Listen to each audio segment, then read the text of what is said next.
Estudando o Livro dos Espíritos. Um estudo sequencial da obra O Livro dos Espíritos de Allan Kardec. Essa é a nossa forma de transmitir esperança, conhecimento e alegria.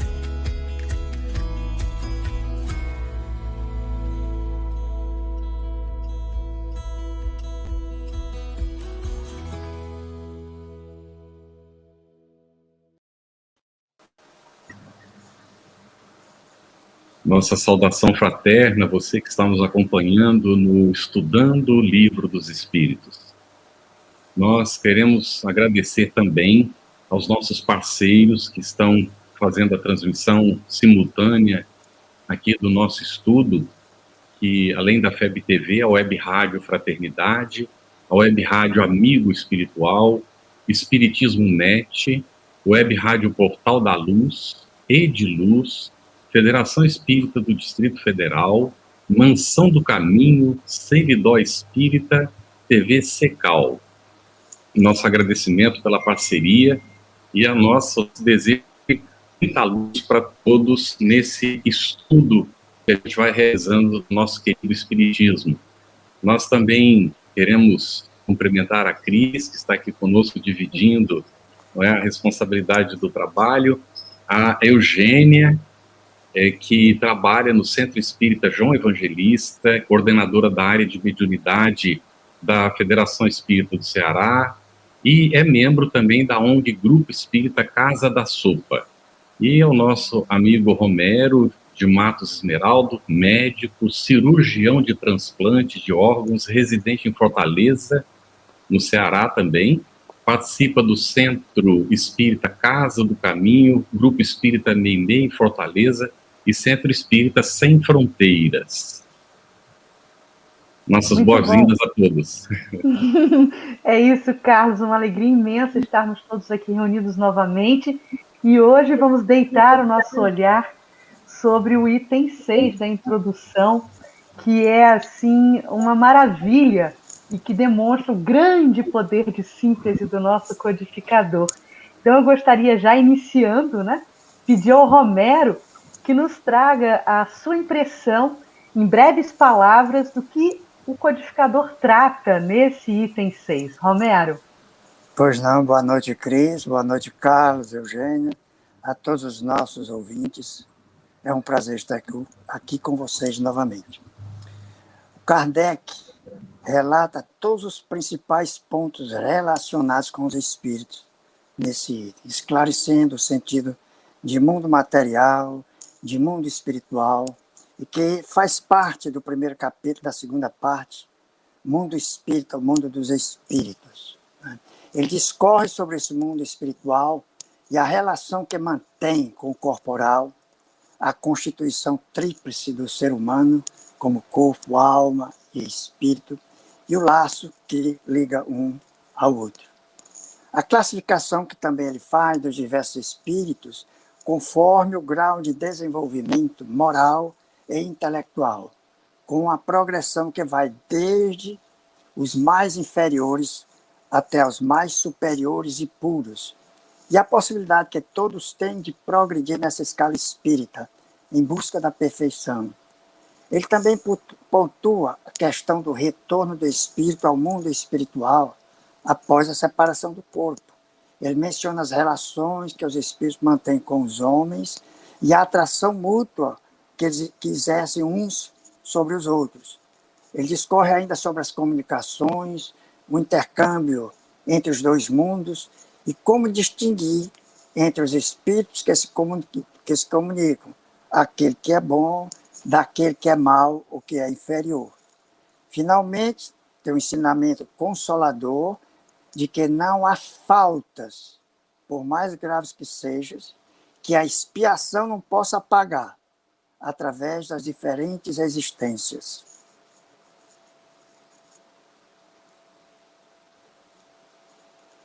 Microfone fechado, Carlos. Sim, eu tentei abrir e falhou aqui, desculpa. Excelente, Romero, muito bom. Nós vemos realmente essa capacidade de síntese, do nosso codificador. E aí, Eugênia, a gente fica assim numa curiosidade, qual teria sido a razão de Kardec colocar esse resumo da doutrina espírita logo no início do Livro dos Espíritos? Inicialmente, gostaria de dar boa noite a todos, né? A você, Carlos, a Cris, ao Romero e aos internautas em especial. Bom, Kardec, ele era assaz didático, né? Bastante didático. E ele, em geral, quando alguém faz uma introdução de uma obra, costuma colocar tudo o que é importante da obra. Em geral, quem escreve ou já escreveu sabe que a introdução se faz depois que a obra está pronta. Mas o que motivou Kardec especificamente é porque o tópico seguinte da introdução, ele começa a responder aos detratores, aos adversários.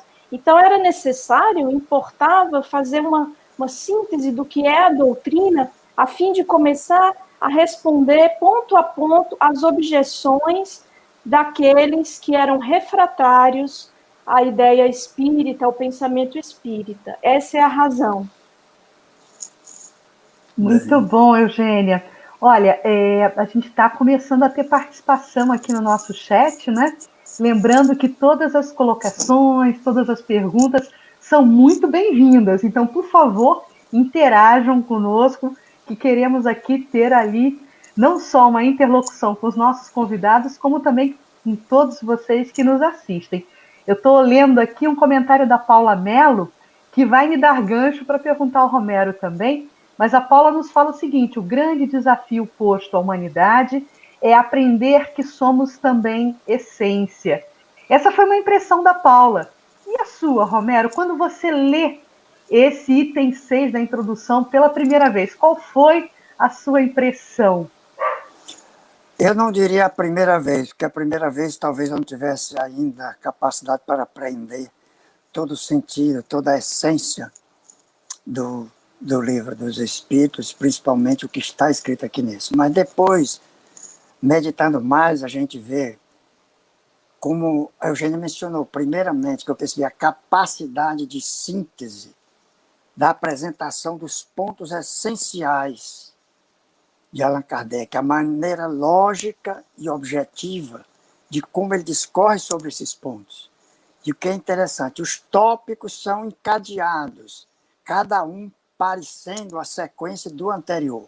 Isso torna muito mais fácil, é como se fosse levando mais adiante o desenvolvimento, né? Eles são um resumo preciso de tudo que se refere aos espíritos e que pudessem gerar objeções. Eu penso também que ele nos dá uma ideia da mente poderosa de Allan Kardec, que num período de 1 ano e 7 meses aprendeu tudo sobre o espiritismo, que eu ainda com 18 anos não aprendi. Compreendeu todas as leis sublimes por trás das mesas girantes e cestos de bico. Ordenou informações dispersas em 50 cadernos de comunicações entregues a ele para extrair e retirar conclusões que outros não conseguiram em 5 anos de pesquisa. E ele publicou esse monumento que é o Livro dos Espíritos. E ainda escreveu toda essa introdução, que é um exemplo de lógica digna de Platão, e que ele fez questão de assinar. E se você levar em consideração que tudo isso não tinha processador de texto, foi manuscrito, e a bico de pena, que você sabe que se você errar, manchar, você tem que refazer, é difícil corrigir. Então foi muito trabalhoso e um trabalho monumental. Muito bom. Cris, tem uma pergunta do Paulo Botelho, eu vou deixar para você, que vai estar na sequência ali, bem direitinho, para o Romero de novo, tá? Tá gente, bom, já vi aqui. Isso.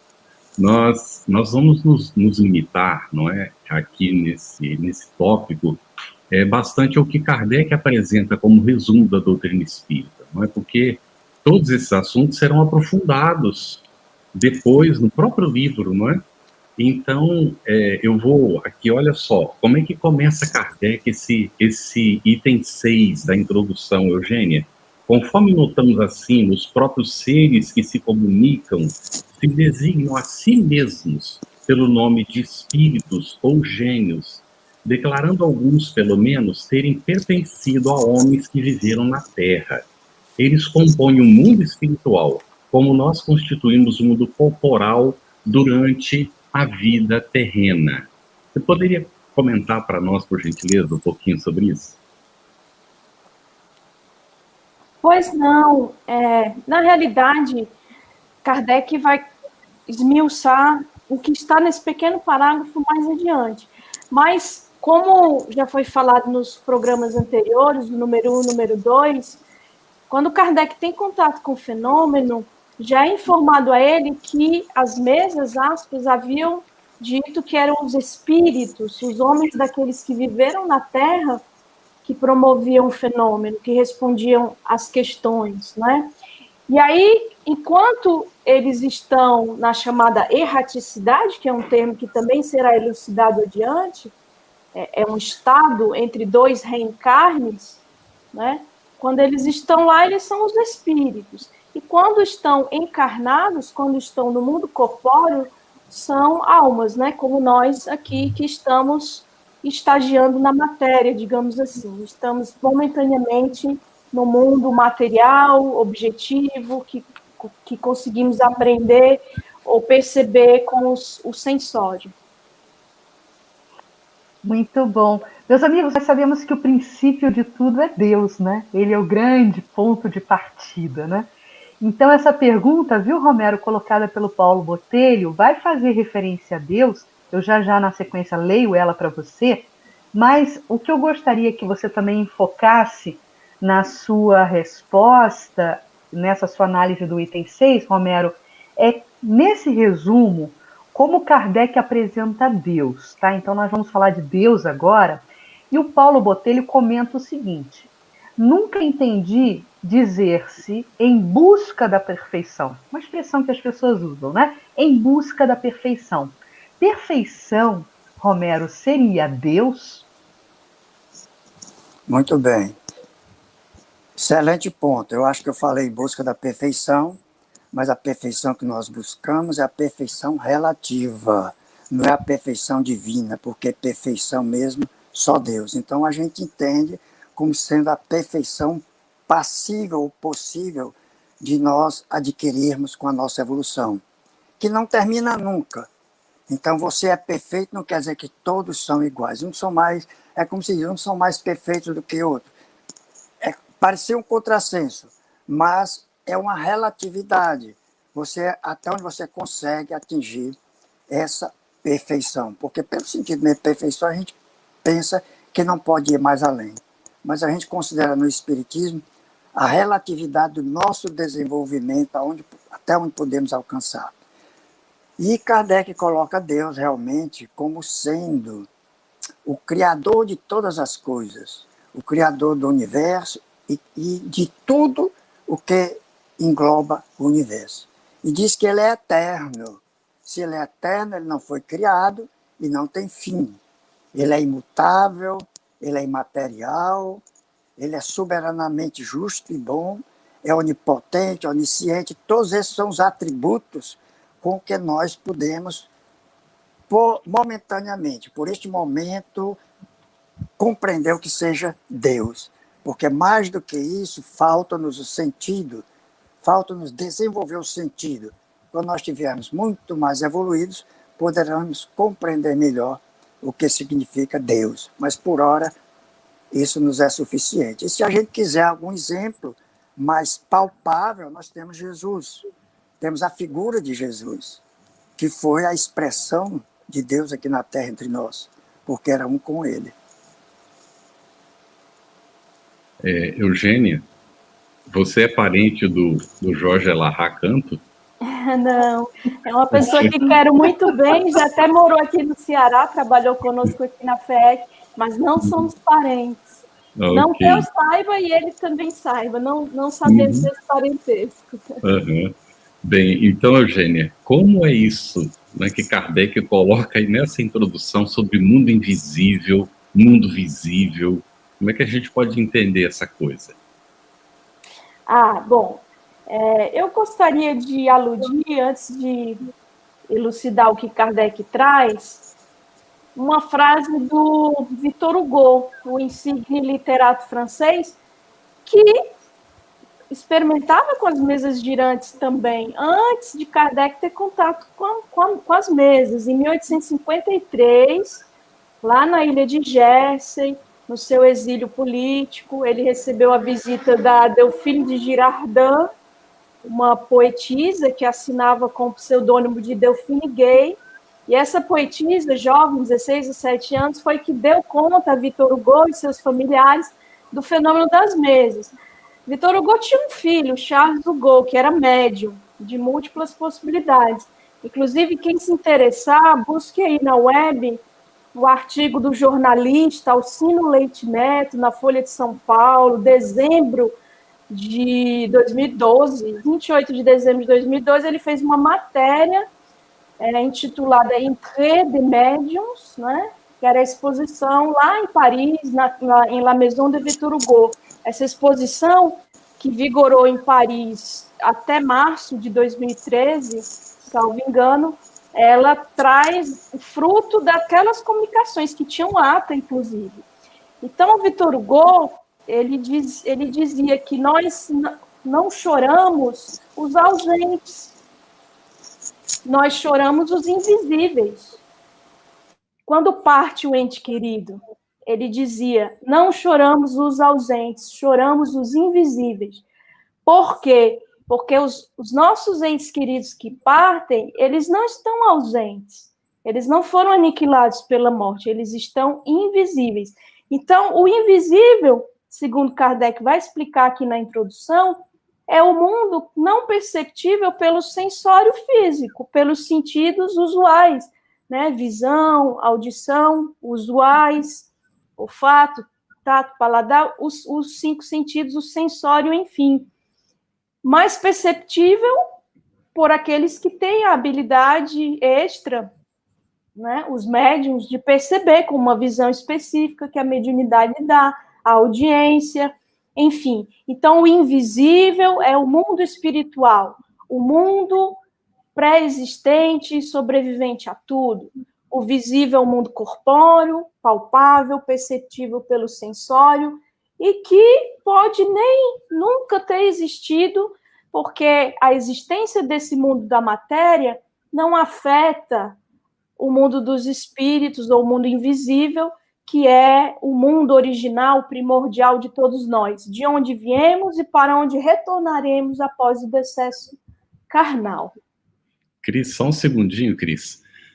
Para não ficar muito longe, tem uma pergunta da Andrea Ramaciotti, que é para Eugênia. Ela diz assim, então nós aqui temos almas e espíritos só quando desencarnados? Ah, muito boa. Eu vou esclarecer, pode ter ficado confuso, né? Não, o espírito, todos nós somos espírito. Espírito com E maiúsculo, que estamos momentaneamente encarnados. Quando nós estamos encarnados, somos espíritos, mas se dá o nome de alma ao espírito que está encarnado. E o espírito que está desencarnado é espírito.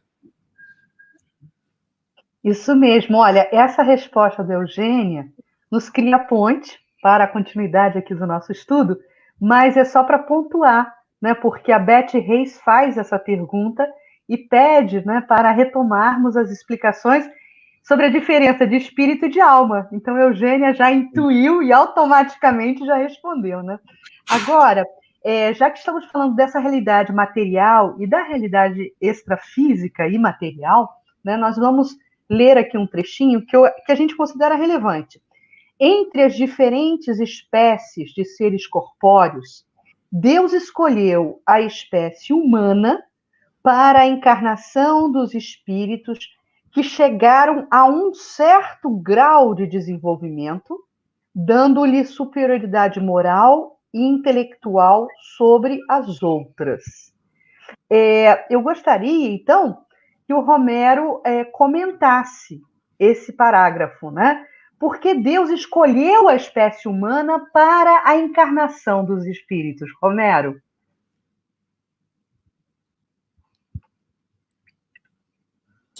Mais adequada para continuar a evolução espiritual daqueles espíritos recém-saídos de reinos inferiores e que já tinham conseguido certo grau de desenvolvimento, que já não mais comportavam corpos animais. E outra razão era que a espécie mais adequada, porque o desenvolvimento do cérebro alcançou seu ápice na espécie humana. E é esse desenvolvimento que deu a superioridade moral e intelectual sobre as outras espécies. Então, primeiro, porque não se comportaria mais espíritos que já estavam um pouco mais adiantados, reencarnar, porque seria retrogradar, reencarnar em corpos animais. E segundo, porque a espécie humana já tinha cérebro suficiente para acomodar, vamos dizer assim, esses espíritos recém-saídos do reino animal.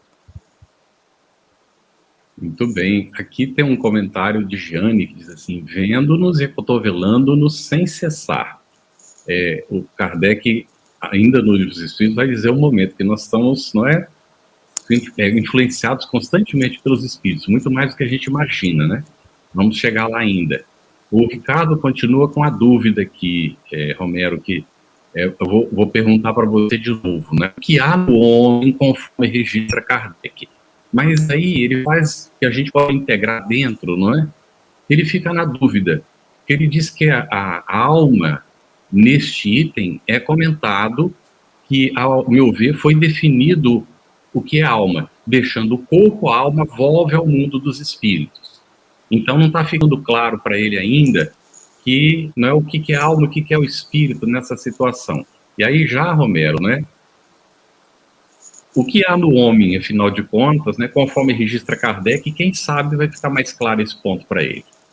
Bom, no homem, conforme explicou muito bem Kardec, existem 3 coisas. Primeiro, é o corpo, o ser material, que é análogo aos animais e é animado pelo mesmo princípio vital. Nós vimos no item 2 que o princípio vital, ou princípio da vida material, que muitos chamam alma vital ou alma animal, é aquele princípio que anima a vida material orgânica, mas é princípio vital. Embora algumas religiões possam até chamar de alma, como nós vimos que em Gênesis ele chamou de alma ao sangue, que era o princípio vital, realmente era o sangue, chamou de alma do homem, né? Essa é a primeira, que é comum a todos os animais, tanto no corpo, pelo que é composto, como tanto nos animais quanto no homem. E o segundo, ele chama a alma, o ser imaterial. E ele diz que é o espírito encarnado no corpo e que conserva sua individualidade após a morte do corpo. Então, desde que aquele ser imaterial que está no corpo abandona o corpo pela morte deste, ele passa a se chamar espírito. E nós podemos dizer, enquanto está no corpo humano, ele é uma alma. Isso não quer dizer que nós possamos usar outros termos, ou pelo menos fazer algumas analogias, que muitas vezes a pessoa diz, ele está falando isso pelo espírito, por inspiração, ou coisas do sentido. Mas, pela terminologia de Kardec, o espírito é depois que a alma, o corpo se libera, e aquela parte imaterial que constitui a individualidade se chama espírito. E o terceiro ponto é alguma coisa que liga, que une a alma. Por isso que a gente diz a alma, porque é o espírito encarnado, a alma ao corpo, que é uma espécie de matéria sutilíssima que fica entre a matéria e o espírito. E se chama, depois a gente vai ver que é perispírito. Esse é o laço que une a alma ao corpo. É isso, olha, o Romero já está dando spoiler da próxima pergunta para a Eugênia. Eugênia, eu queria te perguntar exatamente isso e te pedir para falar resumidamente sobre perispírito. Então, Romero, assim como Kardec se encadeia logicamente, nós aqui também estamos nos encadeando logicamente, né? Perispírito, né? Esse prefixo per significa em torno, né? Veja, por exemplo, perímetro urbano, né? É o que está no entorno da urbis, da cidade. Então, perispírito é algo que, para denotar que está em torno, aspas, do espírito, que envolve, mas é um laço, e tudo isso são simbólicos, porque nós não conseguimos precisar exatamente, é matéria, mas não é matéria como conhecemos, é algo que é formado do fluido universal e que envolve o espírito a fim de que o espírito possa atuar na matéria, possa aparecer, possa intercambiar com os médiuns, enfim. Porque, do contrário, o espírito mesmo seria algo abstrato, sem forma, não perceptível. Então, o perispírito é o laço que une o espírito à matéria, né? É semimaterial, e o espírito, quando desencarna, né? A alma, quando desencarna, ela conserva esse envoltório, esse corpo semimaterial que chamamos perispiritual ou perispirítico. E, nesse sentido, Kardec vai dizer aqui na introdução que o espírito, assim considerado, esse combo espírito-perispírito, não é abstrato. Ele é perceptível, inclusive, por aqueles que veem. Quando um médium vidente vê um espírito, ele está vendo o combo espírito-perispírito. Ele está vendo porque o espírito se vale do perispírito para atuar num mundo como o nosso. Né? E mais adiante, com um estudo mais profundo, veremos, inclusive, que a cada globo o espírito toma do perispírito compatível com aquele globo, né? Mas isso já é bem lá na frente, não vamos nos estender, tá? Ótimo que a Eugênia colocou agora, não é, porque vai ao encontro do que Eliseu Marques estava perguntando. Esse assunto, Eliseu Marques, não é, da questão dos seres humanos, se só habitam na Terra ou em outros mundos, também vai ser tratado mais adiante, não é, com mais profundidade, tá bem? Então, aqui a Conceição Mendes perguntou, onde está sendo a leitura? Eu não sei se ela perguntou qual é o livro de referência. Nós estamos estudando o Livro dos Espíritos. Nós estamos agora estudando a introdução do Livro dos Espíritos no item 6.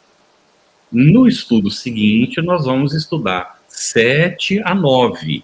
Então, se você já tem interesse, pode ir lendo antes, né? Elaborando suas questões para poder trazer para o nosso programa.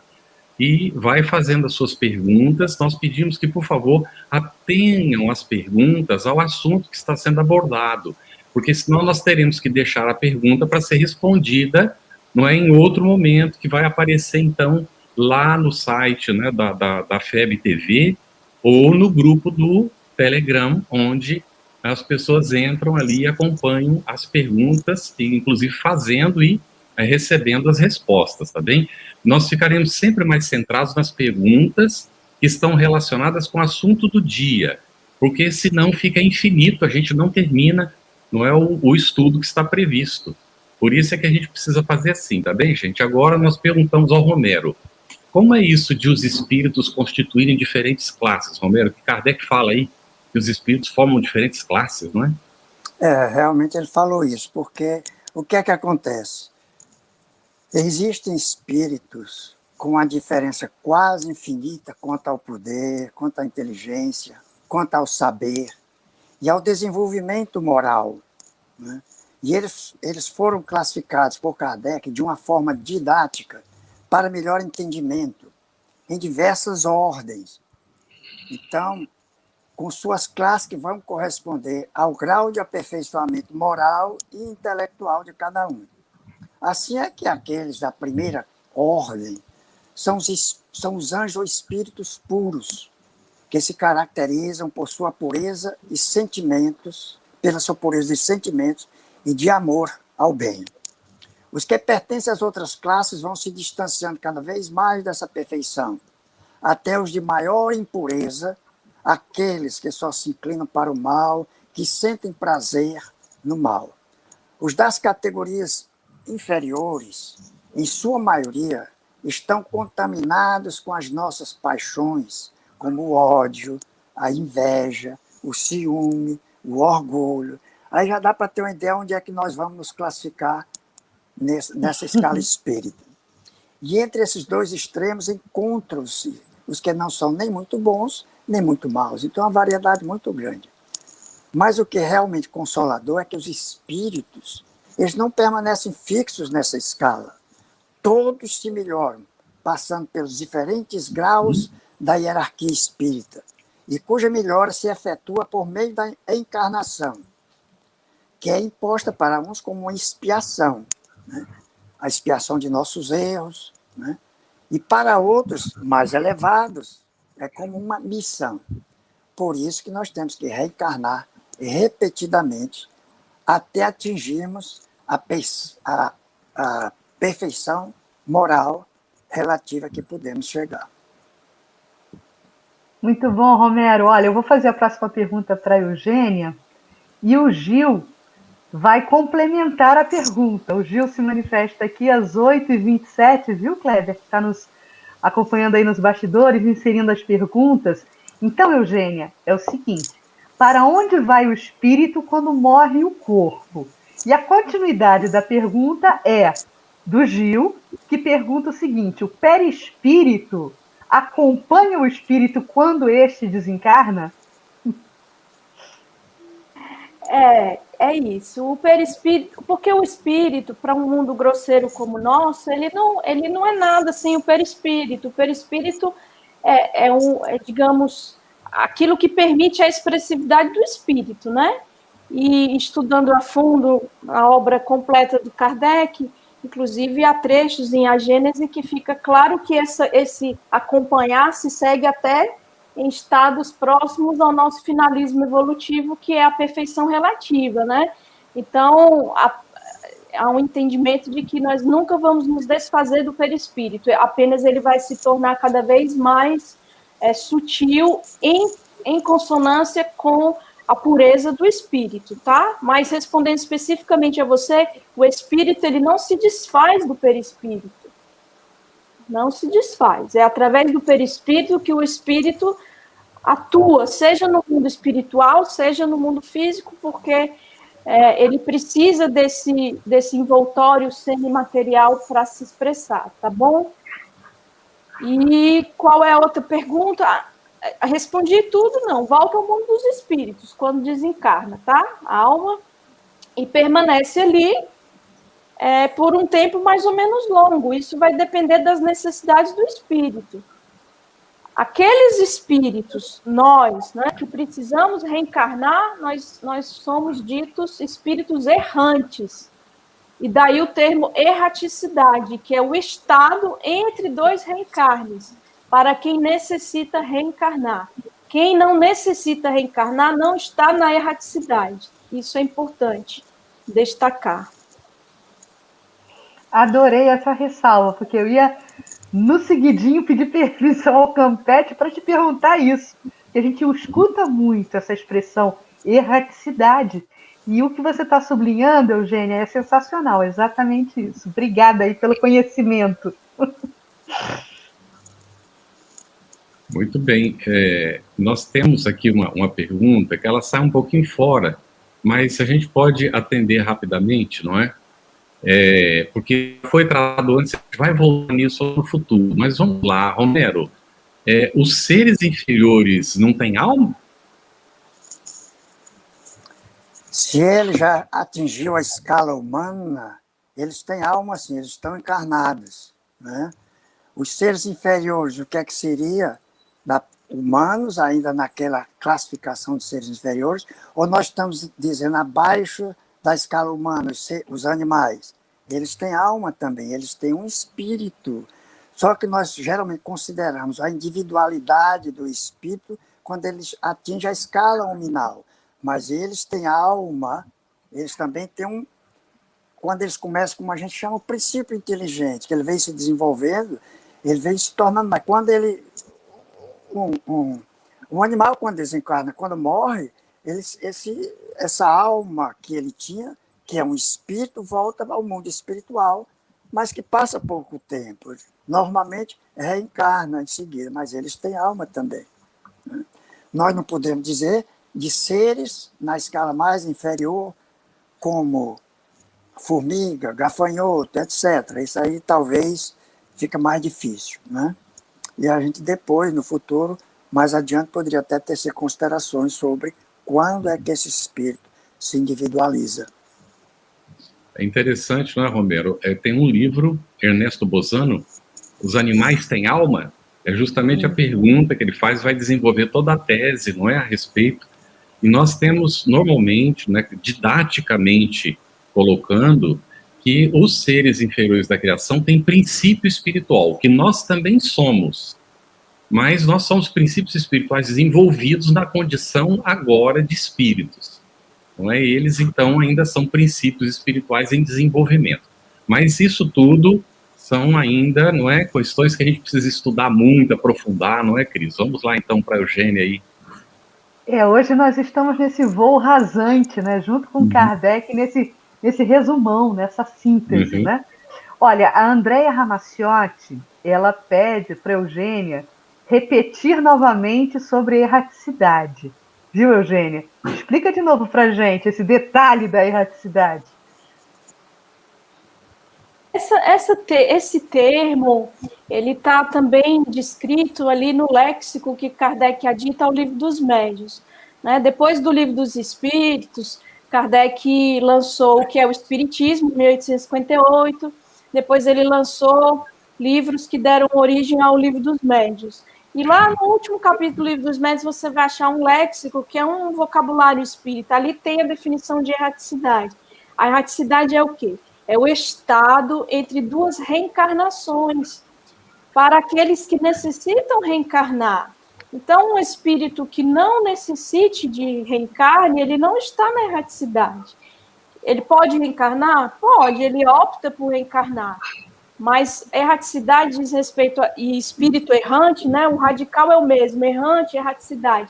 Diz respeito a quê? A estar no plano espiritual com a perspectiva de retorno para o mundo corporal, que é o reencarne, tá? Ótimo. Não sei se ficou claro agora, mas... Eu acho que sim, Eugênia, você foi muito objetiva. E nessa erraticidade, né, nesse processo de volta à pátria espiritual, o espírito que desencarna, ele reencontra aqueles que desencarnaram antes dele, Eugênia? Reencontra, sim. Reencontra os afetos, reencontra os desafetos, reencontra as lembranças do que fez de bom e de ruim na vilegiatura carnal, ou seja, no período em que esteve encarnado. Reencontra-se consigo mesmo, né? Agora, isso é bem sucintamente o que acontece, que é o que essa introdução comporta.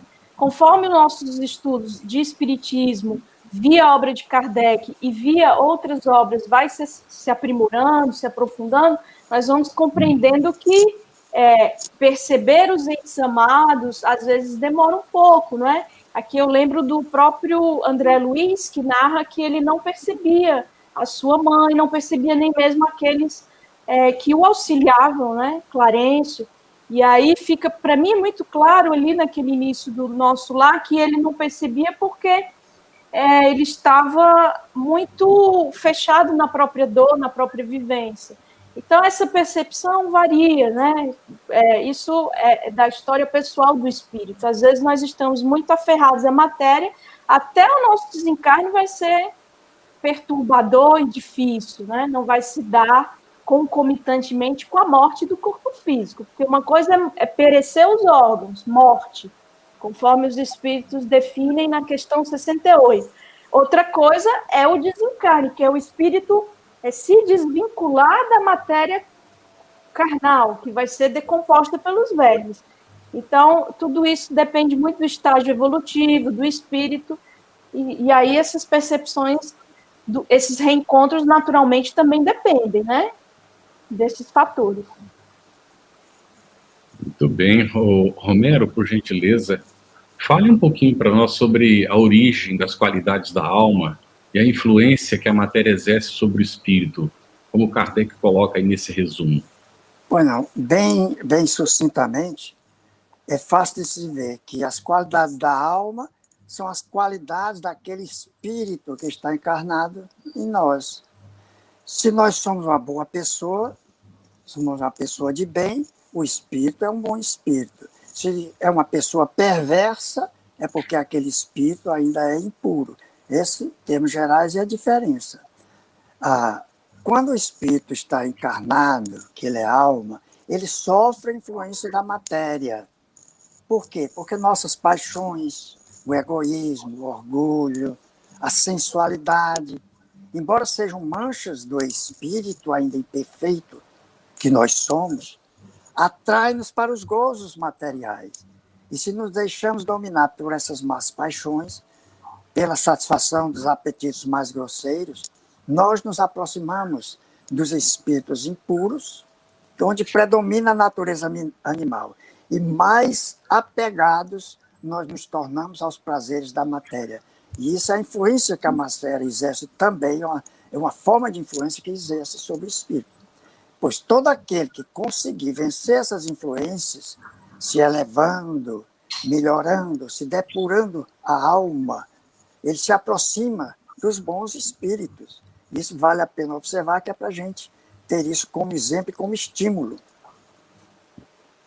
Muito bom, Romero. Olha, a gente fez o apelo aqui para que os internautas participassem. Eles não só estão participando, como eles já estão lendo os nossos pensamentos. Porque a minha próxima pergunta para a Eugênia seria exatamente a que a Eliane Getter faz aqui no chat. Os espíritos só reencarnam na espécie humana? Eu perguntaria, os espíritos só reencarnam na Terra, Eugênia? Fecha o microfone, abrindo o microfone. Os espíritos só reencarnam na espécie humana, sim, mas não só na Terra. Eles reencarnam nos diferentes globos que povoam o universo, tá? E aí a espécie sempre é humana, sim. Isso é lembrado também no livro Evangelho segundo o Espiritismo, a terceira obra da codificação, quando trata há muitas moradas na casa de meu pai. E ali também há uma referência a isso, tá? A espécie é sempre humana, mas pode ser em diferentes orbes, que se chama, né? O que é orbe? É um planeta, um globo, que existem números, não é só, a gente não tem noção da quantidade, porque são números estratosféricos, né? Nós temos pálida noção do que acontece na nossa galáxia, que é a Via Láctea, né? É um lugar muito inóspito, sobretudo para quem tem intolerância à lactose, porque é Via Láctea mesmo. Brincadeira.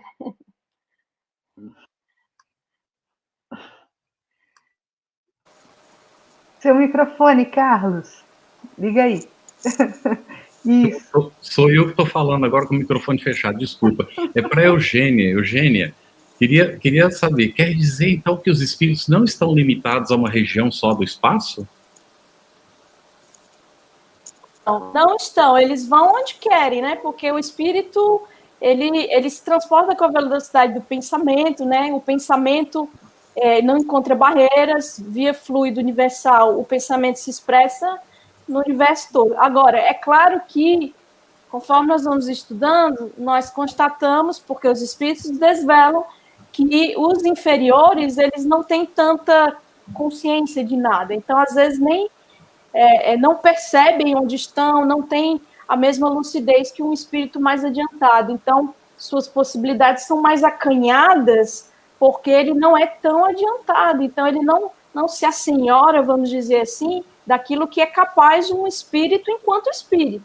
Então, fica preso a reminiscências, fica preso a situações e, por conseguinte, ao mundo material, muitas vezes.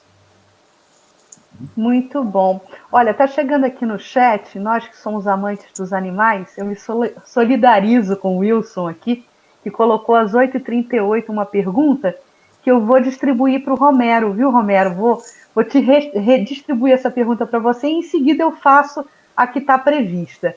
Ele pergunta o seguinte: tem um cão que está chegando ao fim de sua vida. Será que a alma desse meu cão ela permanecerá como cão e será reaproveitada sempre como cão? Muito boa pergunta. O cão reencarnará sempre como cão. O cavalo sempre como cavalo. Não é o corpo que vai fazer com que ele mude. é o princípio espiritual que anima, que vai progredir. Não será nessa terra ainda que o cão passará ao reino superior. Poderá até passar para reinos intermediários se ele já tiver atingido um certo grau de evolução. Mas, normalmente, os animais reencarnam na própria raça, na própria espécie. Que bom, que bom. Pode ser que ele retorne, né? Retorne para o Wilson também. Isso é viável e possível. A né? cadelinha do Isso Chico nos traz Xavier alento, né? Exato. Olha, então, Romero, falando em reencarnação e vida espiritual, se conectando com a vida material, os espíritos, eles influenciam no mundo material e sobre os encarnados? A ação dos espíritos sobre o mundo moral e até mesmo o mundo físico é contínua, é incessante. Eles atuam sobre a matéria e sobre o pensamento. Sobre a matéria, vamos ver depois, são os fenômenos físicos, né? Pancadas, etc., como as mesas girantes. Né? E sobre o pensamento, muitas vezes, pela intuição, né? Pela influência que eles exercem. Mas eles são responsáveis por uma enormidade de fenômenos que só se encontra a explicação no Espiritismo. E essas relações, como eu disse, não são ocasionais, elas são constantes. Nós recebemos a influência de bons espíritos que nos atraem para o bem. Eles nos sustentam em nossas provações e eles nos ajudam a suportá-las com coragem e resignadamente. Mas também recebemos a influência de maus espíritos que nos impelem para o mal, e o prazer deles é ver-nos fracassar, para que a gente fique ou permaneça igual a eles. Então, aquela ideia de que tem um gênio protegendo, um anjo da guarda e um diabinho é muito perfeita. Agora, cada um poderá lhe influenciar de acordo com o seu pensamento, com o seu móvel do pensamento. Se é um pensamento bom, virá, se é o desejo do bem, desejo de melhorar, você será ajudado por bom espírito. Se você pensa em coisas muito mais materiais, em satisfazer desejos, na bebida, ou seja em que for, você terá aqueles que lhe secundam e lhe estimulam nessa obra. Então você pode ser ajudado por eles, mas eles nos influenciam constantemente. Muito bem. Vocês estão observando que nós estamos tocando nos assuntos. Esse é um resumo que Kardec apresentou, tudo isso será desenvolvido mais tarde. Então, fiquem calmos, não é? Porque a gente precisa dar essa visão panorâmica hoje da doutrina. Eugênia, o que Kardec inclui nesse item sobre as comunicações dos espíritos com os encarnados? Fechado o microfone. Sim. Ele diz que nós podemos evocar almas conhecidas nossas como desconhecidas, que os espíritos eles vão se comunicar conosco a depender da afinidade que eles têm e da possibilidade que eles têm de comunicar, não é?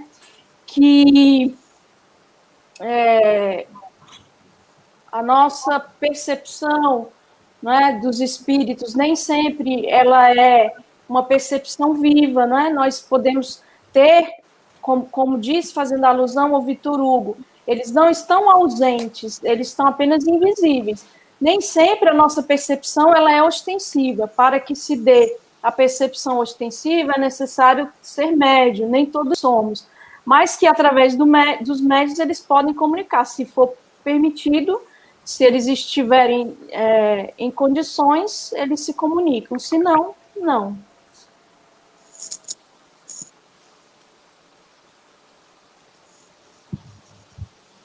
Pode ir para perguntar ao Romero, Cris. Então, Romero, você quer complementar alguma coisa em relação a essa questão que a Eugênia respondeu? A Eugênia cobriu direitinho. Eu só ressaltaria um ponto, né? Como ela mencionou, que nós podemos evocar aqueles espíritos familiares, podemos evocar os espíritos. A evocação, que é você pedir que aquele espírito se manifeste, é possível, mas nem todos poderão atender. Qualquer que seja a razão. Ou porque eles ainda não têm condições, ou porque não lhes é permitido, ou porque eles estejam ocupados, ou mesmo eles não querem atender. Então tem essas essas dificuldades. E se a reunião é uma reunião mais frívola, qualquer um pode assumir o nome do evocador. Então você corre o risco de receber um espírito se dizendo aquele, né? E normalmente nós evitamos as evocações diretas dos espíritos, porque reconhecendo que ainda somos imperfeitos, nós nos abstemos de evocá-lo para não nos equivocarmos e sermos enganados, né? É só isso que eu queria ressaltar. Romero, dentro disso aqui, é fácil distinguir os bons dos maus espíritos? É muito fácil pela linguagem, né? A linguagem, quando eles se comunicam, você tem que analisar para poder determinar. Se é uma linguagem elevada, digna, contendo uma alta moralidade, que a gente vê que não tem paixões inferiores, e os conselhos que eles nos dão transparecem de sabedoria, e sempre com o objetivo de nosso melhoramento, e muitas vezes do bem da humanidade, essas comunicações só podem vir de espíritos superiores. Essas comunicações sérias só se dão em centros sérios, com a comunhão íntima de pensamentos, sempre tendo em vista o bem, né? Aí você está bem protegido nesse ponto. Nas reuniões menos sérias, né, onde predomina a curiosidade, onde não haja comunhão de pensamentos, né, ou o desejo do bem, mas de dar-se bem na vida, os espíritos inferiores predominam e podem ser reconhecidos pela linguagem trivial e até mesmo grosseira. Eles podem dizer alguma coisa boa e verdadeira, mas a maioria das vezes eles dizem coisas falsas, dizem absurdos, zombam da nossa credulidade e estimulam a nossa vaidade e alimentam os nossos desejos e dão-nos até falsas esperanças. Então, você dá para ver esses dois extremos, dá para diferenciar a qualidade do espírito que se comunica, qualidade moral. Maravilhoso, né? Haja visto, né, o exemplo que estamos vivenciando agora. Allan Kardec, com seu magnífico poder de síntese, né? A sua estrutura de pensamento, a sua estrutura de texto, resumindo a doutrina em um único item, né? Agora, o Carlos tem uma pergunta para a Eugênia que eu também estou curiosa em relação à resposta. Diz aí, Carlos. Eugênia, vamos para essa... não é fácil, né? Mas vamos lá. Kardec ajuda a gente aí, olha. Em que se resume a moral dos espíritos superiores? Olha, esse é um assunto que me fascina, né? Porque Kardec vai abordar isso agora na introdução e também na sua última obra, Gênese. É a moral do Cristo. E simplesmente, lá na Gênese, um Kardec mais maduro vai fazer uma pergunta retórica que ele mesmo vai responder e desenvolver. Por que a moral que os espíritos ensinam, sendo a mesma do Cristo, qual a necessidade do ensino dos espíritos, né? Se o Cristo já disse, é a mesma moral, né? Eu não vou responder isso agora, eu vou deixar para vocês que são muito assíduos e muito dedicados ao estudo, que busquem a obra Gênesis e leiam o primeiro capítulo. Mas a moral qual é? É a do fazer ao outro o que gostaríamos que nos fosse feito. Muito bem. A famosa regra de ouro, que é a síntese do ensino do Cristo, né? Ensinam eles também que o egoísmo, o orgulho, a sensualidade, tudo isso nos aproxima da natureza material, grosseira, da nossa origem, digamos, primitiva. E que o amor do bem, o amor ao próximo, o cultivo das virtudes, o serviço, a utilidade na medida das nossas possibilidades, nos faz avançar rumo à nossa destinação, que é espírito puro. É isso mesmo. Então, Romero, seguindo essa dinâmica aí, o que ensinam os espíritos superiores? Bom, o que eles nos ensinam? O que eles ensinam é isso aí que a Eugênia falou, né? Essa segunda parte, né? Ensinam que o egoísmo, o orgulho, a sensualidade são paixões que nos aproximam da natureza animal. Esse é um ponto, né? E que nos prendem à matéria. Mas se o homem, já nesse mundo, conseguir se desligar da matéria, com desprezo das futilidades mundanas, amando o próximo, ele se aproxima da natureza espiritual. e que todos devem tornar-se úteis. Esse é o nosso dever, nos tornarmos úteis. E que os fortes e poderosos têm o dever de proteger, de amparar os fracos. E que no mundo espiritual, todos eles se mostram como eles são realmente. Não existe hipocrisia, não é possível, porque nós nos mostramos com todos os nossos defeitos, né? E como nós realmente somos, nós não podemos ocultá-los. E que o sofrimento, o gozo que nos espera no mundo espiritual vai depender da nossa inferioridade ou da nossa elevação espiritual.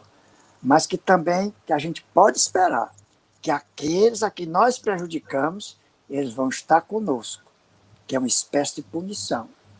Também a outra coisa que eu acho que é muito importante, muito consolador, eles nos ensinam que não existem faltas, por mais graves que sejam, que não possam ser espiadas e apagadas através das diferentes existências, que nos permitem avançar conforme os nossos desejos e os nossos esforços no caminho para a perfeição, que é o nosso destino final. Muito bem, bom. Cris. Cris, a gente tem algumas perguntas no chat aqui, vai dar tempo já da gente fazer algumas delas. Mas nos bastidores, eu acho que você também está curiosa. Tanto a Eugênia como o Romero disseram que eles tinham curiosidade sobre o Livro dos Espíritos, que a gente está com essa pergunta desde o primeiro programa, a gente não conseguiu fazer, não é? Então, vamos lá, Cris e Romero, por favor. Vocês têm alguma curiosidade que gostaria de destacar sobre o Livro dos Espíritos? Começa aí pela Eugênia. Eu tenho pelo menos duas. Uma da estrutura, né, que quando a gente abre assim, a gente costuma pensar, são 1019 questões. Não se iludam, não são. E uma vez eu comecei uma palestra fazendo essa pergunta: quantas perguntas tem o Livro dos Espíritos? Aí, imediatamente atrás, o dirigente da reunião disse infinitas, porque cada uma que aparece ali, surgem várias na nossa cabeça.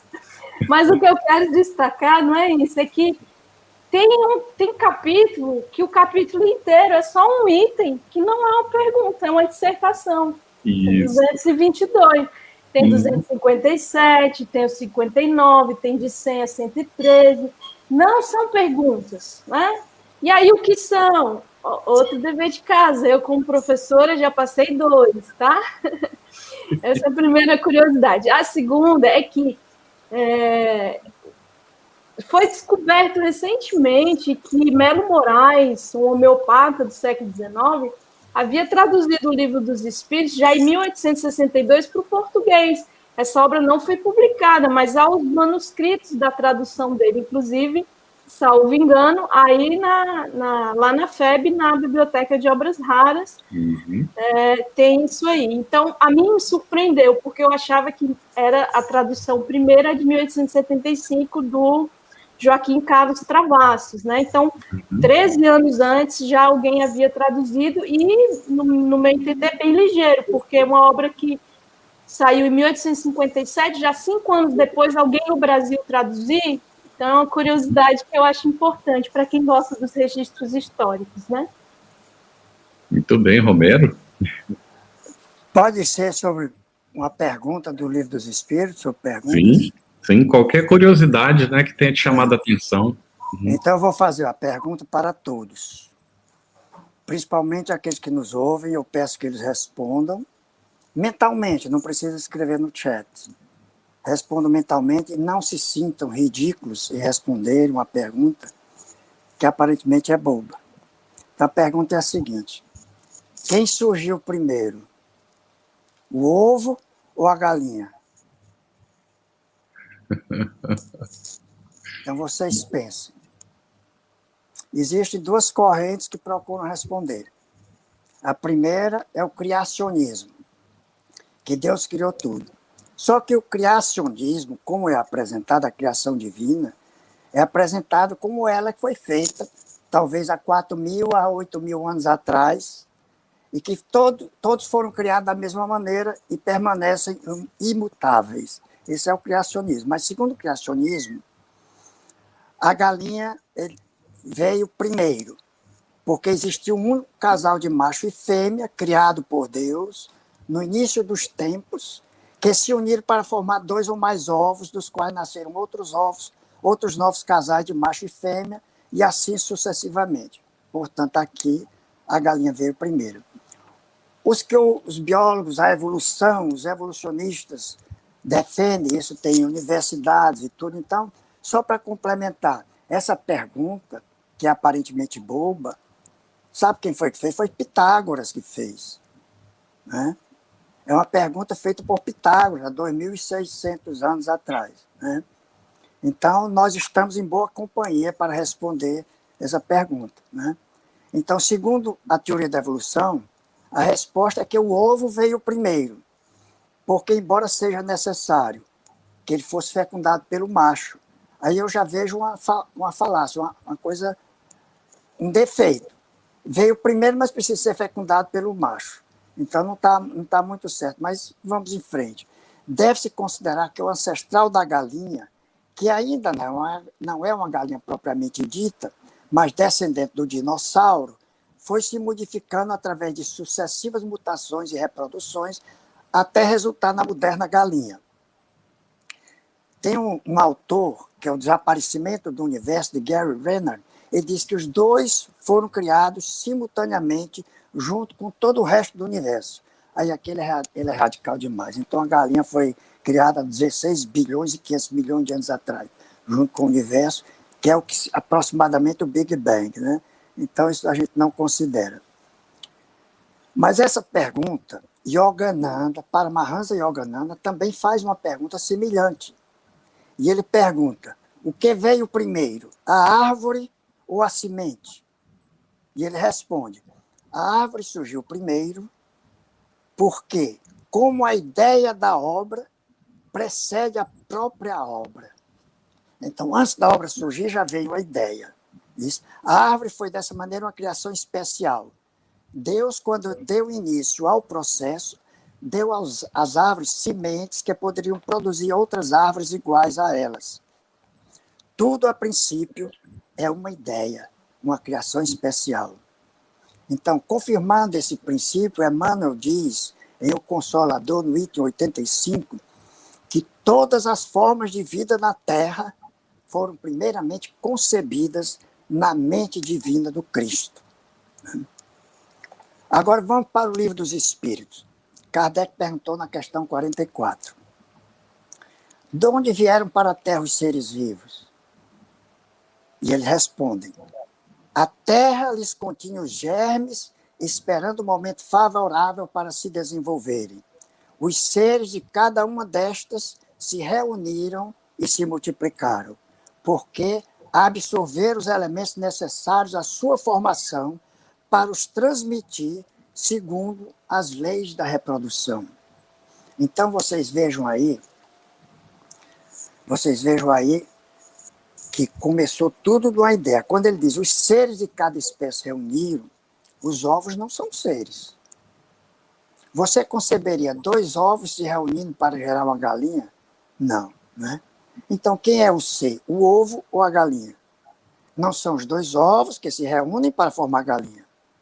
A galinha absorveu os elementos necessários à sua formação. Assim também como o ser humano absorveu os elementos necessários, mas ninguém questiona se o espermatozoide ou o óvulo vieram primeiro do que o homem. O ovo, se está fecundado, não gera nada. Então, não foram 2 ovos de Archaeopteryx, o dinossauro com penas, que gerou a galinha, o ascendente da galinha atual. Né? Precisou ser fecundado por um Archaeopteryx antes disso. Né? Então, se a gente fizer uma análise comparada com os outros seres, ninguém pergunta quem veio primeiro.